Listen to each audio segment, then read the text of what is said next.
Do you feel that you owe the American people an apology for slightly dropping the ball with this? I wish I had covered the story better. Where were your balls, Jake Tapper? Where did they go exactly for the last 4 years? So it's not like I was ignoring it. They did nothing, Piers. Nothing. But in retrospect, of course, I wish my coverage had been better on this subject. You were able to, throw Joe Biden in the trash bin when it was convenient?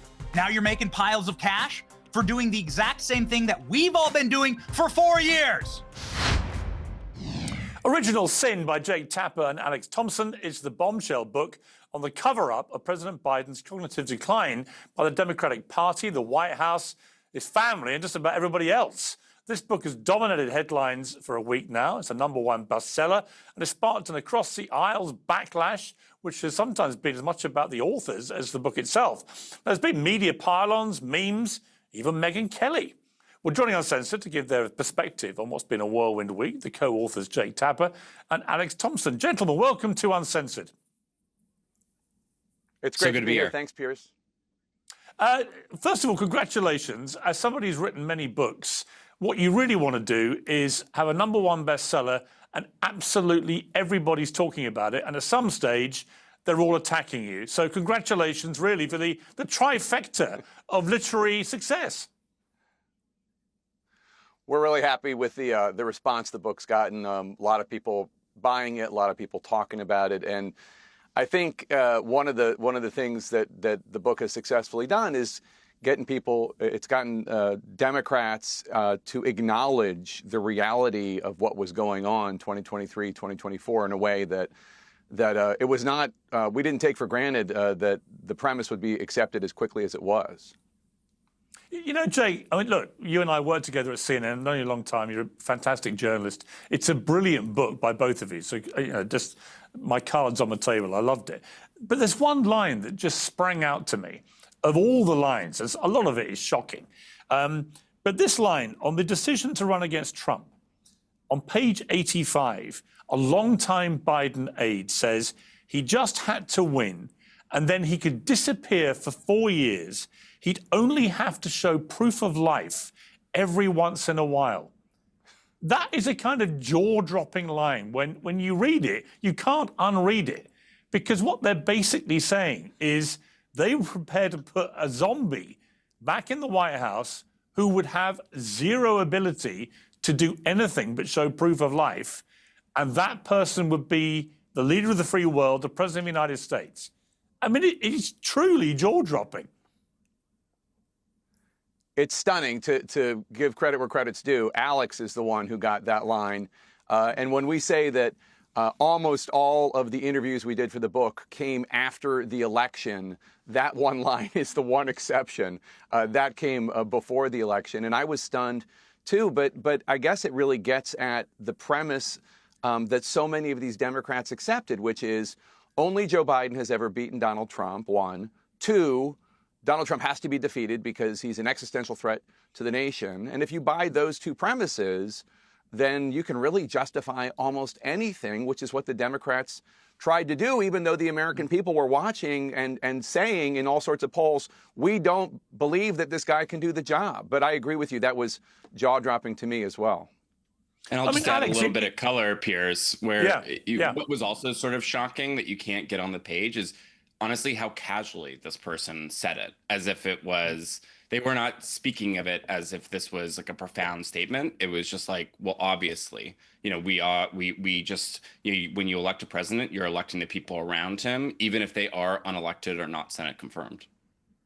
What's extraordinary, Alex, to me, is I was writing columns for the New York Post. I was doing this show throughout that time. Much of it I was doing in London. I'm actually in Dubai at the moment in the Middle East, but I was in London for much of the time that I was writing these columns. So I thought it'd be quite amusing to go back and just check what I was writing in real time about your president from across the Atlantic, because it wasn't just something that was being picked up on by a few rogue people in America. I wrote a piece in July 2022. This was based on the Peter Baker dossier, which he produced.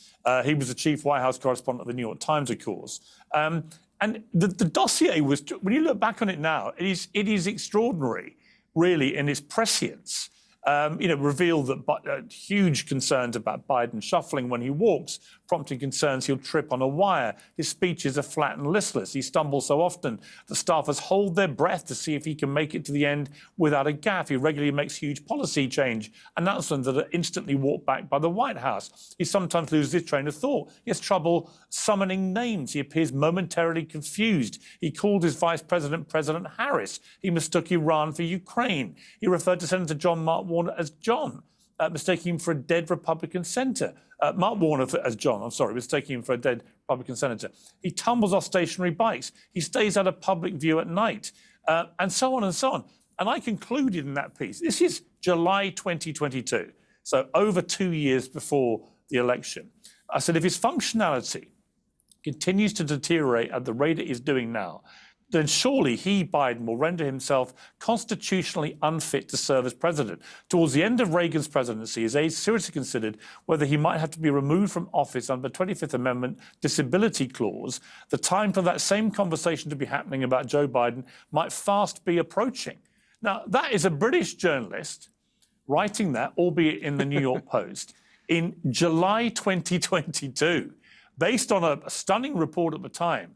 And when I read your book, I was just mindful of that period and what Peter Baker had written, what I'd written about it, the fallout and so on. It just defies comprehension that Biden was able to limp on, especially when I read all the additional stuff that you guys have found. He was able to limp on for another 2 and a bit years. I mean, what's so striking about both this very consequential decision of running for re-election is how little process there was. And basically the word came down that Biden and the First Lady are running and everyone get on board. And the people that had concerns did privately voice them, but never actually got in the president's face, because they had also created a culture where questioning that would be potentially perceived as disloyalty. But I'm also glad that you mentioned that other people did see this. It wasn't like it was completely hidden. They certainly tried to hide the extent of his decline, but people knew. And the fact of the matter is that the Democratic Party, the leaders of the Democratic Party, members of the Democratic Congress, not only didn't say anything, but also repeatedly attested to him being sharp as ever, on TV, publicly, constantly attacked reporters from the Wall Street Journal when almost 2 years after you wrote that column in June of 2024, they were still attacking reporters. And I think it goes back to what Jake said before, which is that if you believe Trump is an existential threat to democracy, you can rationalize almost anything. Yeah, I mean, Jake, you've been criticized a lot, but I've seen your defense, and it's been quite striking that and I don't want to put words in your mouth, but it appears to be that you had very little direct access to Biden yourself, and you were just deliberately, persistently misled by people at the White House about his condition. I'm not really sure what else somebody in your position can do. If you don't get the access, and Biden was obviously being hidden a lot from people, particularly people like you, it's very hard to see what you were supposed to have done. Now, everybody knows how much I enjoy my tea, and I'm very happy to say that today's show is sponsored by Pique's Pure Fermented Teas. These are not your average brews. They're sourced from 250-year-old wild trees in the Himalayan foothills, which are untouched by modern farming. No pesticides, no fertilizers, just nature at its best. Pure delivers a full spectrum of prebiotics, probiotics, and postbiotics, just like the fermented foods found in longevity hotspots. It comes in crystal form, so there's no messing around. Just dissolve, sip, and feel the difference. It's trusted by health experts, including Casey Means and Dr. Mark Hyman. There's teas for all occasions, and they all support your gut health, metabolism, and cellular renewal. The next time you put the kettle on, ask yourself, is my tea working as hard as me? Pique's Pure Fermented Teas, for the gut of a Brit and the longevity of a Himalayan monk. Get 20% off for life, plus a free frother and glass beaker with the Pure Bundle. Visit piquelife.com/Piers. That's Pique, Pique, life.com/Piers. So what are reporting revealed to us is that there were basically two Joe Bidens. There was the one that was perfectly serviceable, gave the State of the Union address in 2024. He was fine. He was old, but he was fine. And then there was this other non-functioning Joe Biden who would lose his train of thought midway through in a disturbing way, not be able to come up with the names of top aides or people he'd known for years, and everything we saw the night of the debate. And what we learned is that the non-functioning Joe Biden really started rearing his head around 2015 after the death of his son, Beau. And then he reared his head on occasion throughout that time, in 2017, 2019, 2020. What you list in that column you wrote, that prescient column, is a number of things that we saw in front of the cameras, or things that Peter Baker and others like yourself noted in columns. But what the people behind the scenes would say is, yes, he's old, but he is sharp as a tack and still running meetings and all of that.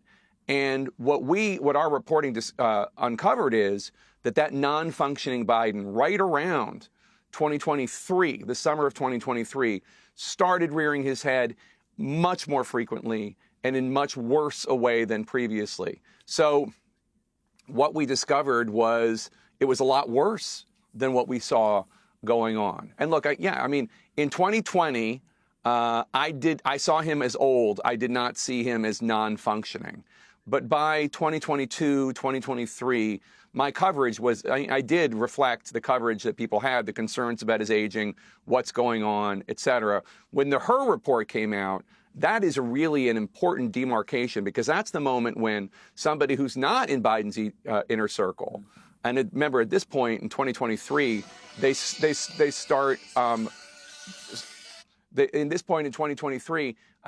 start sequestering Biden off, away from even his own cabinet secretaries. The Her report comes out, and this special counsel's like, look, this is what we saw 5 hours behind the scenes, and it was alarming. Yeah, it was completely alarming. Alex, two specific questions. When it gets into the blame game about who was driving the cover-up, I was struck when, I went back to read these columns I wrote, and the one that I wrote in 2022, it was around that time that Biden suddenly claimed he had cancer. Now, we now know from him that he does have aggressive prostate cancer, and I'm going to come to that in a moment. But he said that he had cancer, only for the White House physician Kevin O'Connor to rush out a statement saying he doesn't, and insisting President Biden remains a healthy, vigorous 78-year-old male who is fit to successfully execute the duties of the presidency. To which I responded in this column, does he though? President Biden is showing more and more signs of deteriorating cognitive and physical decline that just isn't to do with his age. I know 90-year-olds twice as lucid and mobile as he is. Now, I'm not repeating this to say, oh, look, I was a smart aleck, and much as I would like to do that, obviously, but I'm not. I'm doing it because it just seemed so obvious to me that what they were saying was complete nonsense. On that claim, when Biden said he had cancer, is there any possibility here that he's known all the time he's had prostate cancer, and that stumbled out at the time and there was some cover-up? It seems outlandish, but given that he did say it and then they had to correct it, what's your view about that? Well, he'd had past bouts, I think, of melanoma. But, I mean, to answer your question bluntly, yeah, it's possible. And the thing is, there are more questions. The recent disclosure of this stage 4 prostate cancer raises more questions than it answers, because, even members of Biden's own COVID team, especially Dr. Zeke Emanuel, have said that it's almost impossible that he would have just developed this cancer in the last 100 days. It's almost certain that he had cancer while he was president. Now, whether or not he knew, we just don't know. So they either missed it, diagnosing the most powerful person in the world, or they did know it, or some people did know it, and they didn't disclose it. And that's why Jake and I are actually, we sort of think of this as the first draft of this story, and we've continued to report after we submitted the draft. Yeah, Jake, I mean, it's a fascinating scenario here, because I don't want to doubt for a moment that the timeline a recent president of the United States is giving about his health. However, everybody else is. And I think that what they're drawing the conclusion, as Ezekiel Emanuel said, it's highly likely he has had this prostate cancer, maybe for the entire term that he was serving as president, which may explain some of the cognitive issues. So it's a really important part of the story. And the timing of the release of the news that he has aggressive prostate cancer, stage 5, I think they said, metastasizing into his bones, and they released that right as your book is published. Now, I don't think you need to be the most elaborate conspiracy theorist to think, was it timed? In other words, did they know for a long time? And did they time the announcement simply to put a lid on you guys having a free run at his cognitive disabilities? Am I being a mad conspiracy theorist, or is there potential merit to this? So we don't have any reporting that suggests that the announcement is anything other than how they've presented it. But that said, this is a White House, or this is a team now, they're not in the White House anymore, but the Biden team has not been transparent about his health. They have been misleading about his health. They have been gaslighting the country about his ability to do the job. We have cabinet secretaries in the book saying that by the end of the Biden presidency, they did not think that President Biden could be relied upon for the proverbial 2 a.m. phone call in the middle of the night with a national security emergency. So while I don't have any confirmation that your skepticism is correct, I certainly understand why people are being skeptical. And look, this goes beyond President Biden. The American people have been lied to about the health of their president as far back as George Washington. Most recently, obviously, with Ronald Reagan having Alzheimer's towards the end of his presidency, JFK having Addison's disease, taking a medicine cabinet worth of drugs every day. There are lots of examples of how the American people are kept in the dark about these sorts of things. So, I mean, I think one of the big lessons for us is, as a public, is that the American people need to demand full transparency when it comes to the health of their presidents, because really right now, these health reports that the White House physicians give, they're optional and they don't have to be in any great detail. And certainly there are times that tests are not given precisely because, in the words of one White House physician that we spoke with, Dr. Jonathan Reiner, the only reason to not give Joe Biden a cognitive test is if you didn't want to know what it would reveal.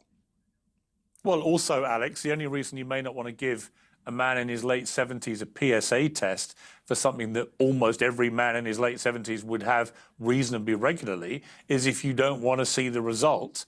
You know, because I know a bit about prostate cancer, and a lot of men get it, and a lot of men are told there's no point treating it, you can live with this. Other people aren't so lucky and have to take, you know, quite drastic surgical action or whatever. He's clearly now in a much more serious position where it's metastasized to his bones. But, you know, could it be, they said the last PSA test was 2014. Now, it just, to me, completely stretches credulity that a man who is president of the United States would not just have a simple PSA test. It's one of the easiest things to have in the world.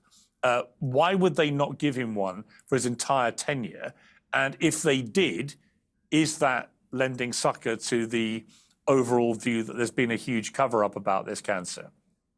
Well, the Biden team has been privately sharing articles, and I'm sure you've seen them, about that the PSA tests are not necessarily recommended for people over 70, and that is their explanation. But I can tell you, even Biden people that still love Joe Biden, people that believe Joe Biden was a great president and is a good man, are skeptical of these answers and find themselves basically, you know, doubting the people that they previously trusted.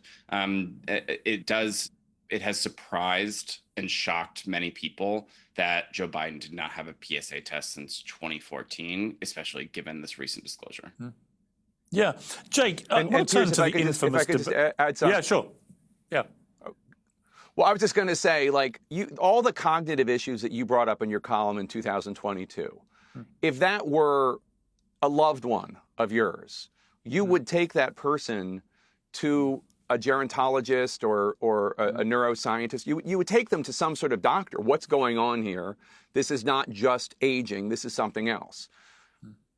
Alex and I don't think that the Biden people did that. Not because they didn't see it, but because they didn't want to know.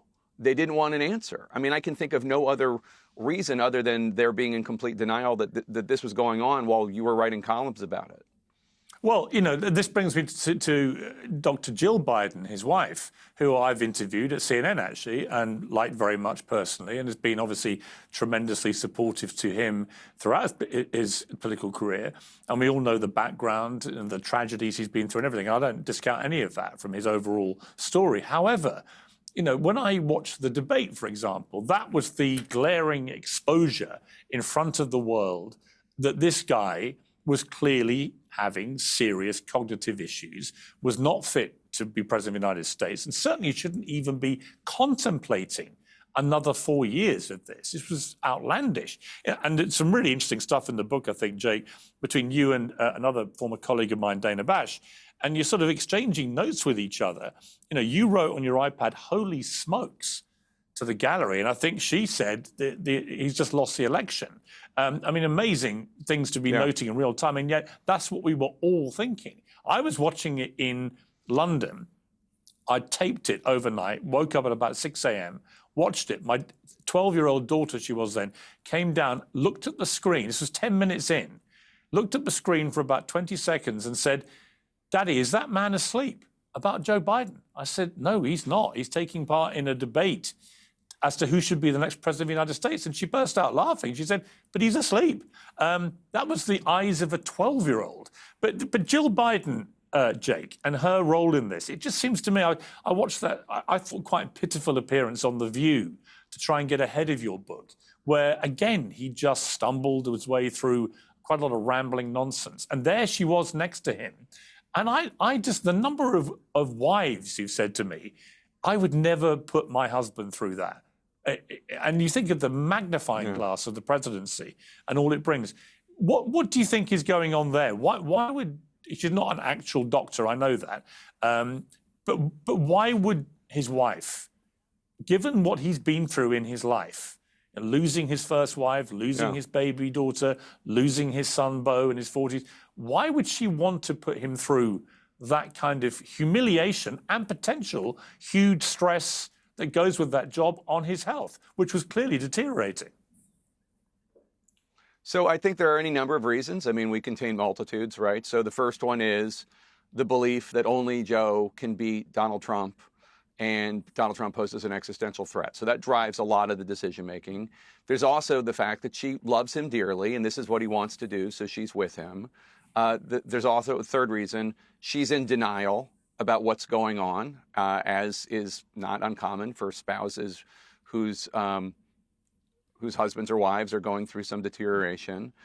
Fourth, and this is the less flattering explanation, she was very enamored of the lifestyle. It is fun being First Lady. She was on three Vogue covers in 4 years. That's the same number that Michelle Obama was on in 8 years. Alex had reporting about people close to the White House or people close to the First Lady saying that she had become Jackie Ode. She had really gotten in to what it's like to be First Lady and the glamour and all that. And then fifth of all, there's also the Hunter factor, which is the fact that Hunter Biden was under investigation. And the best way that they could protect him was to keep the presidency so that they could protect him either through the Justice Department, which didn't go as well as they wanted, or through the pardon power, which they did. They ultimately pardoned him. Fascinating. Alex, the other potential villains here are the coterie of big celebrities, led, I would argue, by George Clooney, who did perform a screeching U-turn after that debate. But, he was there at that fundraiser in LA when Obama had to lead Biden off. And it was quite obvious what he was doing. He was trying to protect him from sort of losing his way on stage in front of the world. But, I do find it pretty rich that people like George Clooney position themselves as the great saviors of this crisis when they all knew. This idea that they didn't know what he was actually like, given the time they were spending around him. They knew. Barack Obama knew. George Clooney knew. The whole Democrat machine around Biden knew. The White House, they all knew, didn't they? They were all in on this. They're all in on this. It can't be Trump. Therefore, we just have to pretend this is going to be okay. Well, to single out George Clooney, I don't think it's completely fair because George Clooney had only seen him in late 2022. And then after, I think you're right to but point Alex, out, hang on. Let me just stop you there. He'd seen exactly what I'd been seeing. So you don't have to physically see him. I've never met Joe Biden. He rang me once about a column I wrote. Very poignant conversation we had actually about when Bo died. And I said he was potentially the greatest American president America will now never know it could have had. And he rang me, and it was a very moving conversation about life and grief and everything else. That was my only ever contact with Joe Biden. But it didn't take me having to see him in that period to witness what I was witnessing with my own eyes. And so was George Clooney. He's a politically savvy guy. And that's what I mean, is I don't think they had to physically be in the room with him to know what was going on. Well, I'd say George Clooney, was believing a lot of what the people behind the White House were telling people, including White House reporters, and White House reporters believed it, even though they were around longer than George Clooney. I'd also say that George Clooney, this is not like a George Clooney apologist tour here, but I'd say George Clooney had a lot more courage in writing that op-ed calling for Biden to drop out after the debate than basically most members of the Democratic Party. At the end of the day, only one Democratic senator, despite the vast majority, almost all of them believing he should no longer be the nominee, only one said so publicly. So I agree that there is a lot of blame to go around, but I think like the blame really goes actually more so to like the leaders of the Democratic Party who did see something. If you want to say like George Clooney should have spoken up after that fundraiser where Joe Biden didn't recognize him, fair enough. But you have to also remember that fundraiser was after a really brutal stretch of travel. And I think that's how a lot of people at that fundraiser, including those that were very concerned in the audience, rationalized not speaking up at the time. Yeah. Jake, and in the Piers, conclusion, if I could just note, I just wanted to say, George Orwell once wrote, "To see what is in front of one's nose needs a constant struggle." So you saw it, okay? And like there are a lot of people who saw it, a lot of voters saw it. But the question was, how bad was it really? And I think there were a lot of people, the press corps included, who were not able to see what was in front of their nose, our nose. And so kudos to everybody who was right on target. And this is also just an explanation of how much worse it was away from your nose, behind the scenes. Yeah. Yeah. Well, this brings me to your conclusion, which said Joe Biden is not Richard Nixon. The hiding and the cover-up of his deterioration is not Watergate. I'm not entirely sure I agree, Jake, with that conclusion. I'm not entirely sure. The next line is it is an entirely separate scandal. It is a scandal. Yes. It is without question, and maybe even worse than Watergate in some ways. Right. Because Richard Nixon was in control of his faculties when he wasn't drinking, and the idea that we don't mean to exonerate. The only reason that we have the Watergate thing is there because we quote Archibald Cox, who was a Watergate investigator, talking about how powerful the presidency is and how presidents get surrounded by people who have a vested interest in keeping that president propped up.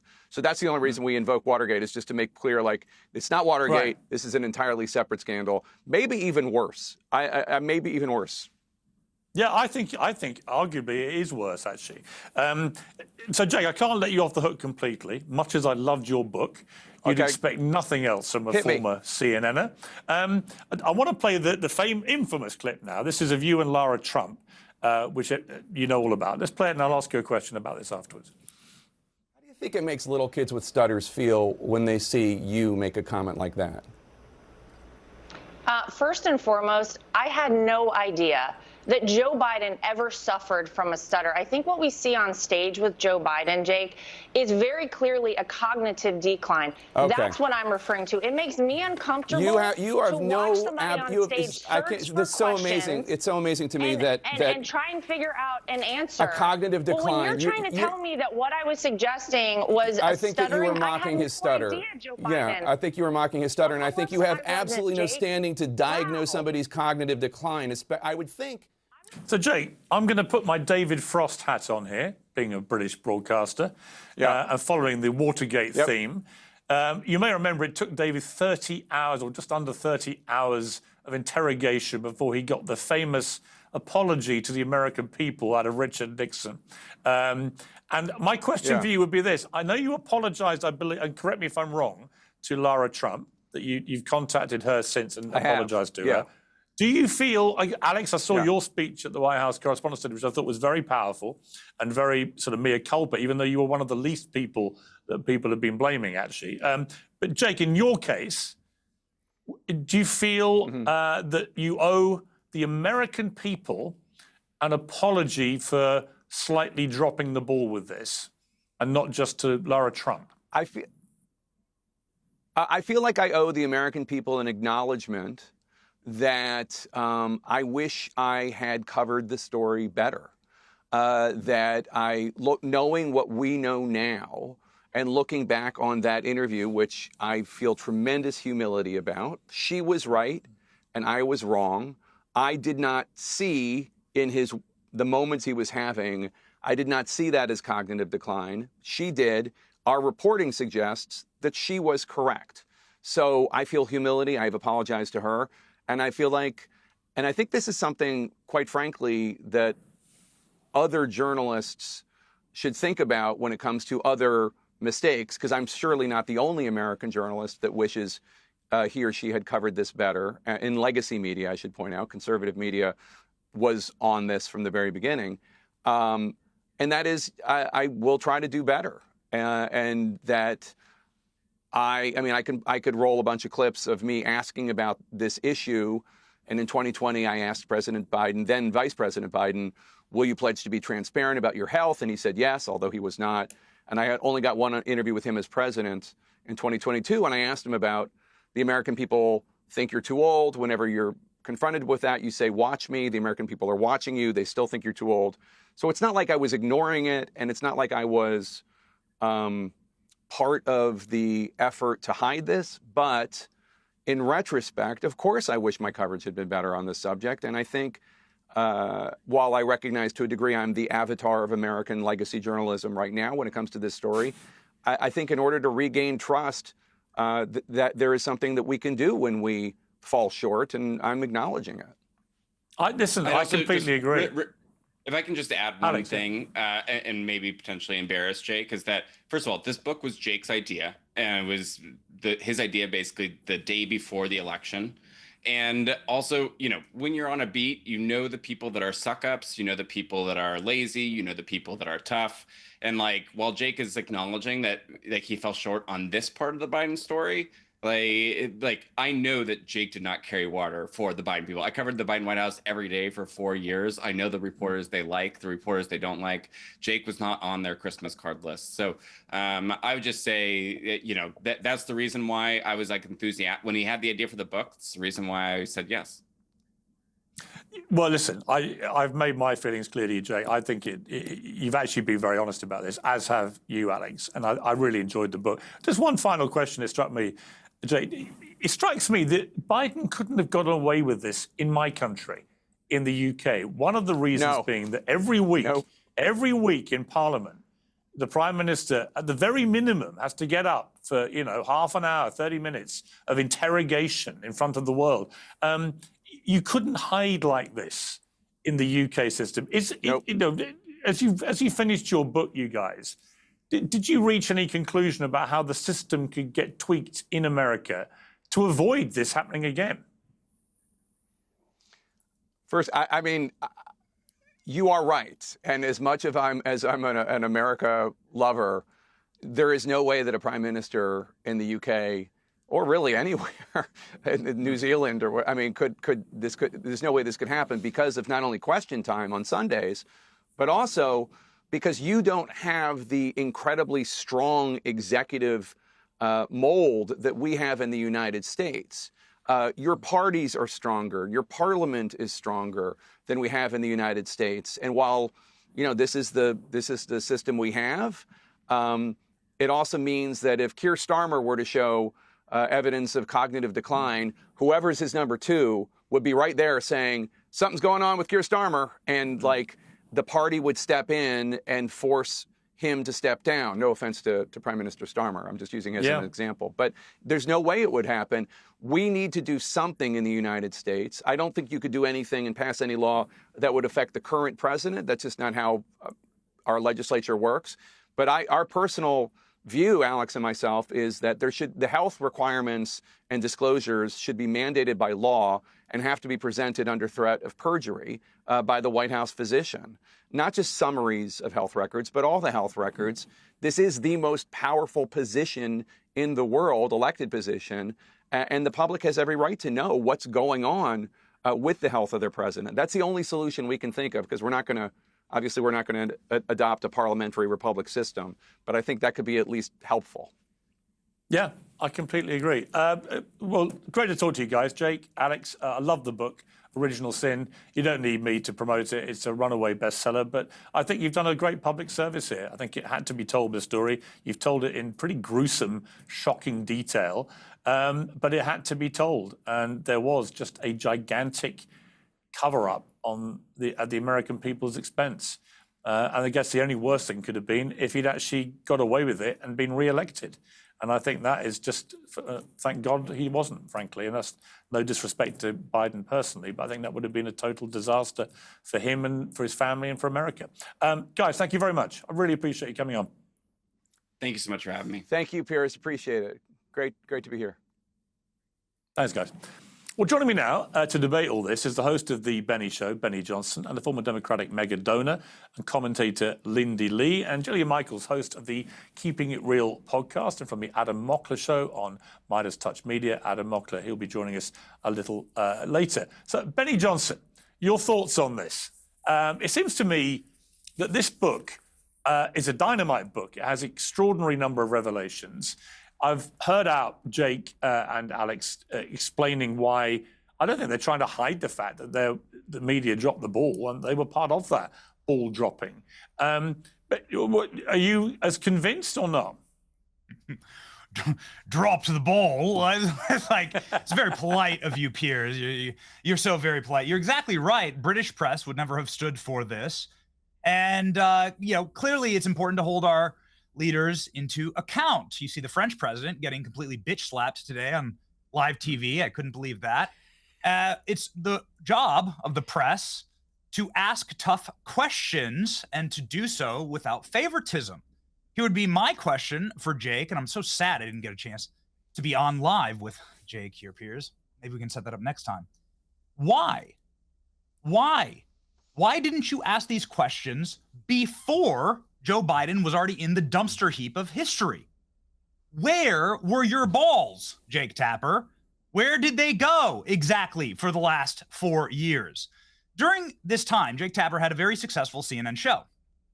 Jake Tapper was on live every single night on CNN, which we are told is the most powerful name in news, while Joe Biden was falling ass backwards down the stairs of Air Force One, while Joe Biden was falling flat on his face on a stage during a commencement address to the American Military Naval Academy, while Joe Biden couldn't find his way out of an exit, couldn't find his own words, was making up words in the English language, while Joe Biden was suicidally surrendering in Afghanistan and getting American service members killed, something we should remember this week. Where were you exactly? Can you please explain why you didn't lead your show every single night with the topic of Joe Biden's cognitive decline and potential elder abuse? And, oh, by the way, Joe Biden has a terminal illness. This is something that nobody wishes on anyone. Nobody is celebrating this at all. However, it's the biggest political bombshell story in modern American history that the president has had prostate cancer, terminal prostate cancer, Mets to the bone. It's awful. Nobody wishes that on anyone, but it happened, and not a single journalist at CNN was able to uncover that story. Nobody even asked a question. My final request of Jake Tapper would be this.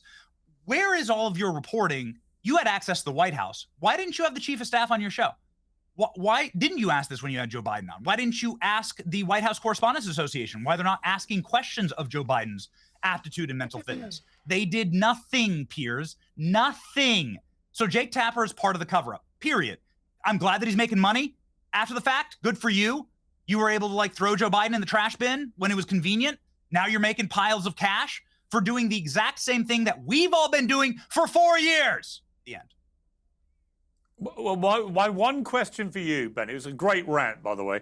My one question to you before I move to the others is, if it had been Donald Trump in the same position, would you have been honest? Be honest now. Would you have been leading the charge in the way you've just described?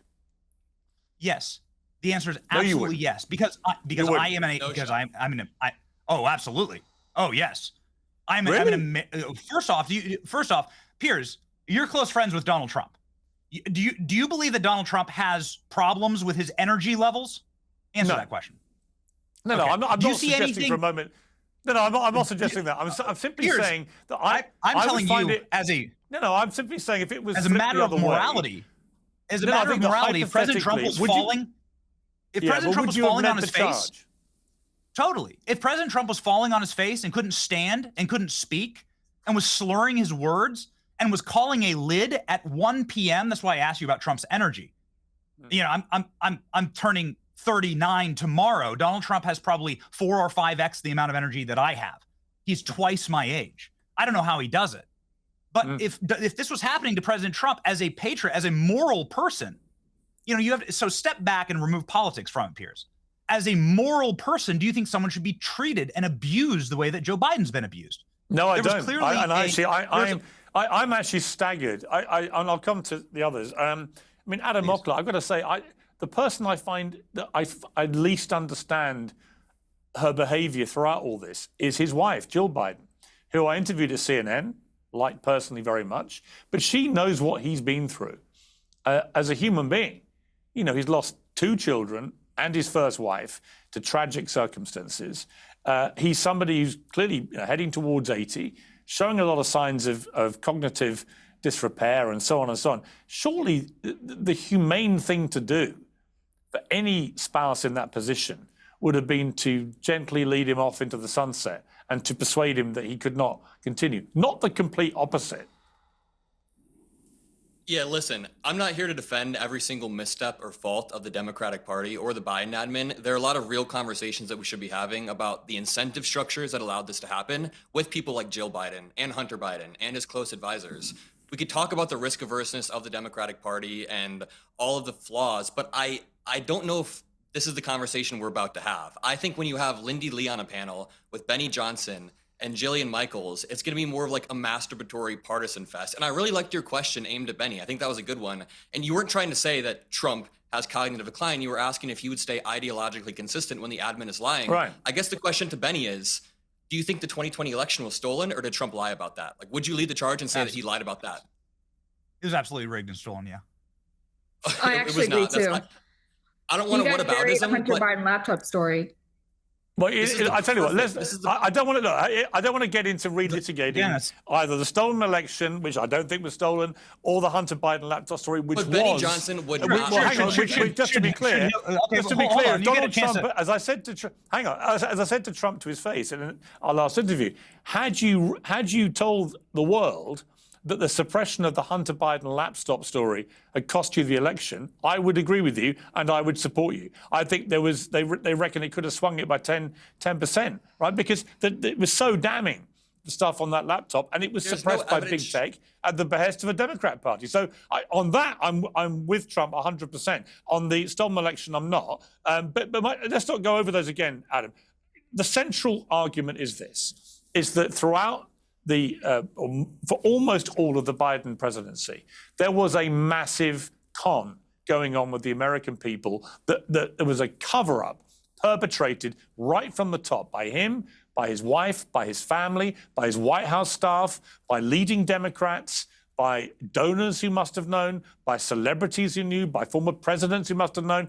The whole load of them were in this together to stop the American people from knowing that Joe Biden was in serious cognitive decline, which he was, and which, by the way, as I said to Jake and Alex, British journalists like me, who were not even in America at the time for half of these columns, I was writing them for the New York Post, were writing this on an almost monthly basis. I was calling for him to have a 25th Amendment move, right? This was 2 years before the election. And I'm not even American. He's not even my president. I could see what was happening. I just want you to be honest, Adam. You knew. When you saw, as Benny said, when you saw him falling over all the time, stumbling, all the gaffes, everything else, in your heart you knew, didn't you, that he wasn't up to the job? I didn't. No. I knew that he was getting older, but I still think he was up to the job, and you can demonstrate that in the actual work that he did. But just to back up, I will not sit here and deny that Biden is old. What's funny? What's funny? No. Well, he's only a little bit older than Donald Trump. Like you're part of the, it's like. No. Like I will not sit here and deny that Biden is old. I will not sit here and deny that Biden is old. But the framing that you guys are using being old isn't the problem. Being senile that. is the problem. He was not senile. He was not senile at all. Here's the thing. You don't think he's senile? You don't think calling on a dead congressman is alarming? I mean, we can go through all of the insane things Trump has said. I mean, Trump gave a speech at West Point where he didn't say a coherent thought the entire. I'm not going to whataboutism. Listen, just to back up, I don't want to whataboutism. I'm not going to defend Biden. He is cognitively declining, absolutely, and he was while in office. But Pierce's framing takes it way farther. You basically just said there was a top-down conspiracy, including celebrities, including every politician in the Democratic Party, every journalist, not Adam, every journalist. Literally, there was, though. Okay, Having been part of the machinery, I can tell you there was. Jake just said that. Jake Tapper. Jake's book. Let me read you a quote. Let me read you a quote. Hang on. Don't all talk over each other. But Adam, before I let you go, let me read you this quote. On the decision to run against Trump, a quote on page 85 of the book quotes a longtime Biden aide, who said he just had to win and then he could disappear for 4 years. He'd only have to show proof of life every once in a while. That is a Biden aide, long time, about why, this is before the election, he gave this quote to Alex Thompson. I mean, that is shocking. It's damnable, frankly. That is shocking. That should not have happened. And that is a different claim than what you just made regarding a top-down effort. I thought you were about to give me some evidence of like every celebrity out there knowing this and then trying to cover Here's the it up. evidence, Adam. Here's the evidence. Yeah. You were all watching what I was watching. You were all watching exactly the same thing I was watching. The list that Benny just gave. A senile Biden, like even beyond Biden's policy and him keeping a steady hand on the economy, him keeping a steady hand with Russia and Ukraine while Trump is getting rolled right now. I don't want to whataboutism. I want to be good. I don't want to whataboutism and talk about Trump. When it comes to Biden, you can look at his policy. You mean allowing Vladimir Putin to invade Ukraine? You mean allowing 10 million people to come over the southern border illegally? I mean, I could rattle off a list that suggests he wasn't entirely on top of his game. All right, let me bring in Jillian. Hang on. I want to bring in Jillian. Just to slightly segue a little bit so we don't all just talk about the same thing. Jillian, I want to talk about what seems to me potentially is another gigantic cover-up going on. And I'm not a conspiracy theorist. I like to challenge conspiracy theories, but I've been around the block long enough to know some of them turn out to be true. And the one that's raging around social media right now, as we all know, is that there is general bewilderment that suddenly, out of the blue, literally in the week this book is published, there is a statement from Joe Biden saying that he has aggressive and advanced stage 5 prostate cancer that's metastasized to his bones, which is very, very serious at his age. And even Ezekiel Emanuel, who was appearing on MSNBC, said, hang on. If this is true, then he will have had this possibly for his entire term of office, right? And then we're told he didn't have a PSA test since 2014. Now, I've had a few PSA tests, and I'm 60, right? And I would carry on having them, right? Just because it's one of the things you do as you become an older guy. None of this adds up, Jillian. Tell me your view about that part of this. Of course, none of it adds up. I'm actually so upset by all of this. It's going to be hard for me to speak articulately. And I fundamentally disagree with you, Adam. If you've watched anything I've said or done in the past year, I've absolutely called balls and strikes with regard to the Trump administration.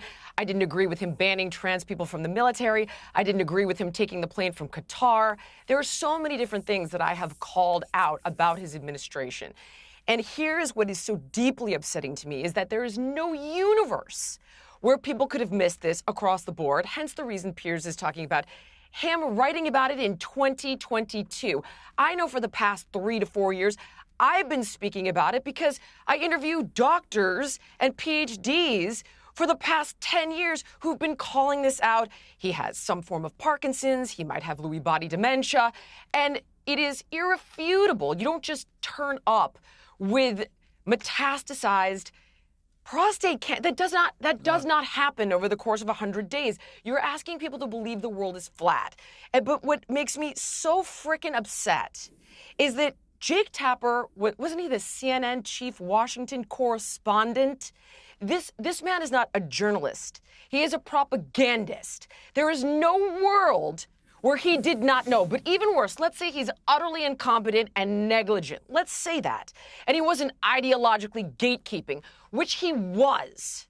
But to go after people like Laura Trump and castigate them is absolutely shameful. And he is But he has apologized. He has media. apologized for that. He's admitted he was wrong. Please, because he's making money, Piers. All right, of course he is. It's a money grab. I would say this in his defense. It is a straight-up money grab. Okay, point, but Piers. I listen. I don't agree with your characterization of Jake. I worked with him a long time at CNN. He's a very, very good journalist. Let me just say this about his defense, which I thought was quite powerful. He said, look, I think he interviewed Biden twice in the entire period.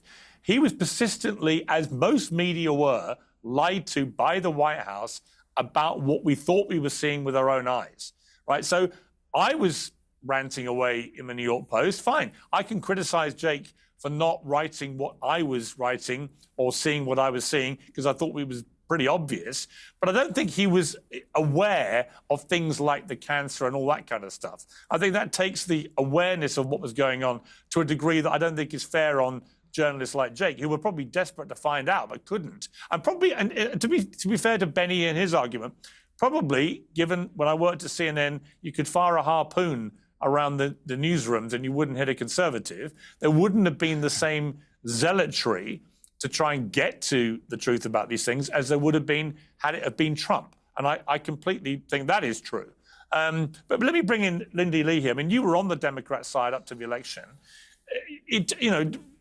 Adam says he can't believe there was this concerted cover-up. I can, because they were all of this view that Trump had to be stopped and that Biden was the only way to do it. So however impaired he was, they were going to do it. Absolutely, Adam. I'm sorry, but you're flat out wrong. And I want to just apologize. Jake Tapper won't forthright apologize to the American people. I'm going to apologize to the American people. I should have spoken up sooner. When I did in 2023, they shamed me and ridiculed me. And then when I did in early 2024, they called me up. They said, well, actually, they saw my name in Politico that I was going to go on Fox News on Sunday. They called me the night before and said, we know you're going to be the president's most loyal supporter. We know you're going to stay loyal, which sounded to me like a threat. The next day, I went on air and said it anyway. These are the kinds of people that you're dealing with. They will threaten you. I was banned from the White House after that interview. Do you know what it feels like to be banned from the People's House? Jake, with all due respect, Jake Tapper is making bank right now, but where was he before the election? I actually paid a price. I lost my entire old life. I have nothing left of that. And then when Piers, I don't know if you remember, but but I would say, Lindy, here's what I would say. I started my interview with Jake by saying, look, I've watched him being hounded around the airways, and that's fine. He's a journalist. He can take it. He's a big boy. And he's got a #1 bestseller. So in the end, he's going to have the last laugh. However, blaming everything on Jake Tapper seems to me a massive overreach. I actually think there was a more insidious cover-up from within by people who really did know. And Piers, and that's when it comes to what I said to Adam. You're right. I genuinely think everyone in that White House knew. I think all the big celebrities, all the donors, the ex-Democrat presidents, Obama and so on, they all knew. They all knew a lot more than we knew as the media. And let me give you something. Let me give you a tidbit right now. Wait, Adam, I'm speaking. 1 second. Not only did the White House know, not only did Steve Ricchetti, Mike Donnelly, Anita Dunn, Jeff Zients, all these people at the highest echelon of the White House, it was an orchestrated campaign to cover it up. Piers, you're right. But also the entire Democratic apparatus knew, starting from Jamie Harrison, who was chair, to Ken Martin, who was vice chair. Yeah. Everybody knew. And then when we would hold events for Biden, they would confiscate our phone. My phone, they singled me out because they know I'm pretty prolific on social. They put it in a Ziploc bag, in a cubby that I couldn't access until after the event. And they would police my posts. This is the kind of regime that we are operating under. Okay, it was a complete operation. For you to shake your head right now is a disservice to the American people. You need to admit that this is a bigger conspiracy than Watergate. This is this is a shame. It's a blemish. Well, that's on an interesting question. You know, it's an interesting question when I asked Jake about that, because they end the book by referencing Watergate. And Benny, you know, some people say, well, obviously the worst scandal ever was Richard Nixon because he had to resign the presidency and so on. I actually do believe this is a more egregious and longer-running scandal than Watergate. You know, I really do. You know, there's no suggestion that Nixon was unfit cognitively to make decisions on an hourly basis. This book concludes that Biden, at best, had 4 good hours a day in him. At best. Yeah. This is the president of the United States. So I know that Chuck Todd was supposed to be on this panel before, I guess he got replaced with Timu Harry Sisson here. But I had a piece of news article that I think really underlies the entire point that I was really looking forward to asking Chuck about. But since he's not here, maybe he'll see this on social media. Chuck Todd from NBC News reveals senior cabinet secretary told him in 2022, Piers, that Biden cannot run again like this. Here's the article. I'm sure it'll be in the show notes. So we went through and we pulled on Gravian all of Chuck Todd's Meet the Press appearances in 2022 and beyond. Chuck Todd was the lead anchor on Meet the Press for 3 years of the Joe Biden residency inside of the White House. Never once did Chuck Todd say anything about this. This is what I mean by a cover-up. Chuck Todd knew this was a bombshell story. This is elder abuse at best, essentially running a man with terminal cancer for the presidency, which is horrific at worst. And Chuck Todd knew declaratively and did nothing. How many more Chuck Todds are there in Washington, D.C.? This is why I say it is a cover-up. It's so much bigger than the Watergate cover-up. And given that it's Memorial Day this week and we are celebrating the lost lives of service members in this country, one begs the question, would we have 13 living service members were it not for Joe Biden's total and complete cognitive destruction and surrender in Afghanistan? 13 dead. Yeah, you know, I think these are perfectly. That's why I think it is. There's a cost to this cover-up. There's a evil cost.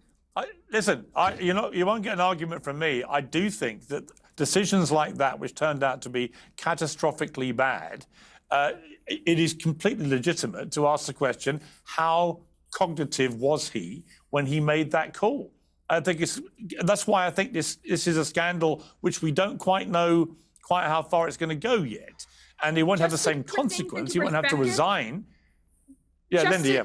Literal campaign chair. And I hate to say this because I actually love her and she's a dear friend, but this needs to be said. Senator Tammy Duckworth, who has been a great friend to me over the years, she told me before Biden decided to run for re-election that he has no business running. And then when Biden announced re-election, I heard her on cable TV just waxing lyrical about how amazing he would be as a president, you know, to be re-elected. This is someone that I had tremendous respect for. She lied to the American people. This was a cover-up from the highest echelons of the Democratic Party. To still deny that in May 2024-5 is just unbelievable. You'll lose all credibility. We're talking about cover-ups and potential elder abuse. Jillian, I'll start with you with this one. But this extraordinary footage that came out today of Emmanuel Macron about to get off his presidential plane. When this happens,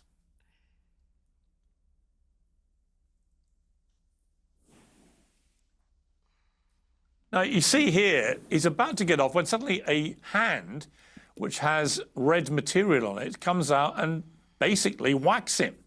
And he looks pretty shocked. There's certainly no sense of having enjoyed that moment. And then we find out the hand belonged to his wife, who's obviously considerably older, hence the suggestion by some on social media we have a new example of elder abuse. I've got to say, Jillian, looked to me like his reaction was of somebody Well, that's not the first time that's happened. And it was not, as he later has tried to say, apparently, in a statement, kind of, a couple having a bit of horseplay at all, because that was not how he reacted to what went on. What do you think has happened here? Well, to be totally honest, I don't know. But if I could point out a key difference between this and the Biden cover-up is that the press is reporting on it accurately. And one of the things that I cannot hold this back is we sit here and we talk about what a big cover-up it is. And the Hunter Biden laptop was also a cover-up. And COVID was also a cover-up. And these cover-ups would never happen if the press wasn't complicit in them. And that's why I think it is so important to call that out, because it is indicative of much bigger problems. And there is simply no universe where you can deny what you see with your own eyes, as you have just aired that clip where Brigitte Macron slapped him in the face. Yeah, so and they denied it. I don't even know what I can say. They denied it originally, then the footage came out. But is the media denying it? I mean, that's my point, is simply they can deny it all they want. Look at the journalists saying, no, you can believe your own eyes. She did, in fact, slap him. I'm simply asking for the same honesty and transparency and integrity in journalism across the board. As an American citizen, we rely on people like yourself, Piers, and I have to say thank you, because you weren't afraid and you did report honestly. But this is why I just cannot allow Jake Tapper, I'm sorry. It is a money grab. He's literally trying to launder his reputation and wipe his fingerprints away from the crime scene. And again, if we go through all of these cover-ups and what the ramifications have been, people have lost lives. It's been a horrendous past friggin' 8 years. And I just think we can't let people like him get away with it. I'm sorry. Okay, Benny, the French elder abuse, what are we thinking about this? Well, it's not just a bitch slap, Piers. It was both hands. I don't know if you can put the clip up again. Slow it down. You can see both hands clawed to the face there for Brigitte We're watching Macron. now, This is some sick stuff. So you can see them both there. Anybody who... And he suddenly sees that people are watching and waves, but he's not. There we go. I mean, she's properly hitting him. Anybody who follows this stuff closely knows that these little cracks become craters very, very quickly. And the stress of these public positions really break people, especially if you have things that you're hiding, especially if you have massive dysfunction. It will explode, and it will be really, really bad and damaging. Call that abuse. Listen, Emmanuel Macron was 15 years old when Brigitte was 40, and his teacher. I think that you need to bring on some child psychologist or someone else who really understands this stuff professionally to say, like, is that healthy? Right? She was a 40-year-old teacher. He was a 15-year-old student. She had like an 18-year-old son at the time. It's kind of creepy. Well, we've seen many. Listen, we've seen many things reversed. If it was a male teacher and a 15-year-old girl, would we be okay with that? Like, it seems deeply dysfunctional and very creepy. Yeah, we never even saw Hillary Clinton whack Bill like that. That's the gravity of what we just witnessed, the uniqueness of it. Adam, just bringing you back to this general thing, because I thought Jillian hit the nail on the head, actually. Really, the big lesson from the Biden cover-up is that journalists need to do their job, right? Which is, you're not supposed to be in one camp or another. If you're purporting to be non-partisan journalists, there are many people who are quite happy. I mean, Benny would categorize himself as a partisan journalist quite proudly. That's fine, right? But that's not the point of networks like CNN and others who purport, BBC would be another one, who purport to be non-partisan. You just can't be seen to be taking sides. You've got to give everybody the same rigorous treatment. And you do it on behalf of the American people, don't you? I agree. I guess I have a question that I want to pose to anyone here. I guess I'll ask it to Lindy. First of all, I want to say, just to back up, I'm pretty sure the New York Times posted a record number of articles about Biden's age throughout 2024. But also, if Jake Tapper 100% knew that Biden was senile, I'll grant that, I'll just concede that for a second. If he knew that, why did he gladly host a debate that exposed and perhaps was a catalyst to Biden's downfall? I think that Jake Tapper probably knew, but probably not to the extent that we eventually Okay, so found wouldn't it out. not be covering it up if Jake Tapper knew, but then he held the debate, which exposed it? All of us were shocked. I was actually at the debate. I knew that Biden was deteriorating. I didn't know that he was deteriorating to that extent. It came as a shock to me as well. And that was the night, actually, he said, tell your husband I said hi. I'm not married, by the way. So it just, Jake Tapper, it makes me sick, though. He decided to write a book the day before the election. Betty, do you want to answer my question if Lindy won't? I just did. I'll answer it. Jake Tapper, lambasted. You know what? I Lauren really don't. I just don't think, with all the will in the world, Jake Tapper is not the real villain here. Yeah, I'm quite happy if you guys. I'm sure he won't care if you keep whacking him. But the bottom line is the actual villain is the occupant of the White House and the people around him. And I mean, there's one line in the book which I think we should just end with. 5 people were running the country, and Joe Biden was at best a senior member of the board. This is about the President of the United States. It's shocking. So the real blame game, yes, the media dropped the ball. To quote Benny at the end, they dropped the ball, dear fellow. They did. And that is, something they have to accept, and they're beginning to, and there'll be more accountability, I hope, on that. It can't happen again. But the real lie was perpetrated right from the top. Real quick, to Adam, since he's picking on Lindy here. Adam, if Joe Biden was on the ballot in 2024, would you have voted for him? Over Trump, yes. Despite knowing that this guy. And by the way, I don't want to hear you virtue signaling about military members in Afghanistan. When Trump today posted Happy Memorial Day to all, including the scum that spent the last 4 years. Don't virtue signal about Afghanistan. Adam, would you have would you have voted for Kanye West if it was him against Trump on the ballot? No, Kanye West? No.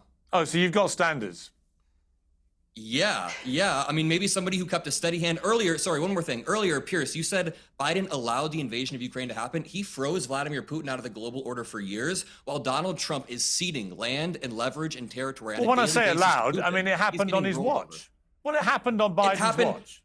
Putin has invaded multiple countries. He invaded Georgia. Then he invaded the Crimea in 2014. He didn't invade any countries on Trump's watch. And Adam, under which party's presidents did he invade Georgia and Ukraine? Under which party? Republican or Democrat? I don't think Vladimir Putin solely makes his decisions based off of who's the current president. I think it's huge Listen, let's not get into the history of warfare. Who was the president just called out? I'm afraid we've run out of time, guys. We've run out of time. I just think that there are lots of lessons to be learned here. But let's not lose track of who the main villains were.